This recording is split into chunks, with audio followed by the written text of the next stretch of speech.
He gave up his day job at Procter & Gamble to hit the road and make people laugh. This weekend, Josh Sneed will perform live at the Dayton FunnyBone at the Green. Right now, he's here to give us a preview of the show. Josh, thanks so much. So I guess the corporate world just didn't agree with you, right? Yeah, it was. I mean, it was fine. You know, P&G is a great company, and it just, when you compare it to doing stand-up comedy as a 24-year-old, it's a lot easier to decide to do stand-up comedy than sit in a cubicle in a basement underground in downtown Cincinnati. That sounds like the makings of a movie right there. Yeah, well, let's hope. Let's hope.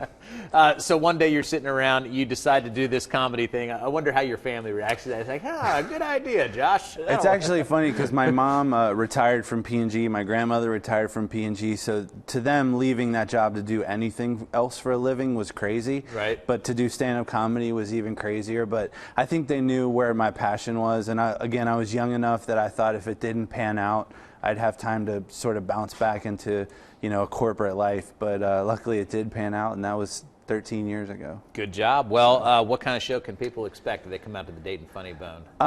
I'm a bit of a storyteller. All right. You know, I try to structure my whole set as like one long story so that it doesn't feel like, oh, that joke ended, here's the next joke. You just kind of, I like to be like a dude sitting on your couch just talking. You know what I mean? Like, that's the kind of vibe I'm going for. Hopefully not the dude you want to kick out of your place that stayed too long. Yeah. But, you know, my first album came out on Comedy Central Records, and it was all about being single and, you know, facing the fact that I was growing up, whether I liked it or not.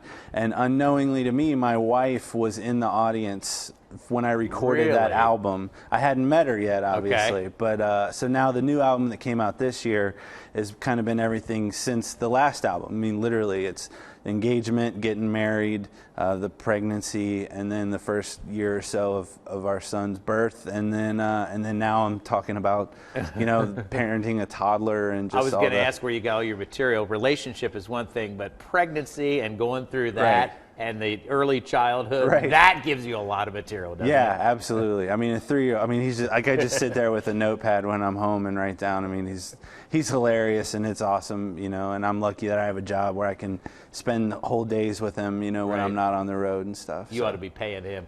Now, a lot of comedians are kind of forced to move to L.A. or New York. You did move out to L.A. for a short time? I was in Los Angeles for about 7 months. That wasn't the goal when I moved out there. I planned on being out there longer, but I moved out there to get a manager. As soon as I got a manager, I said, I'm going to do whatever you tell me.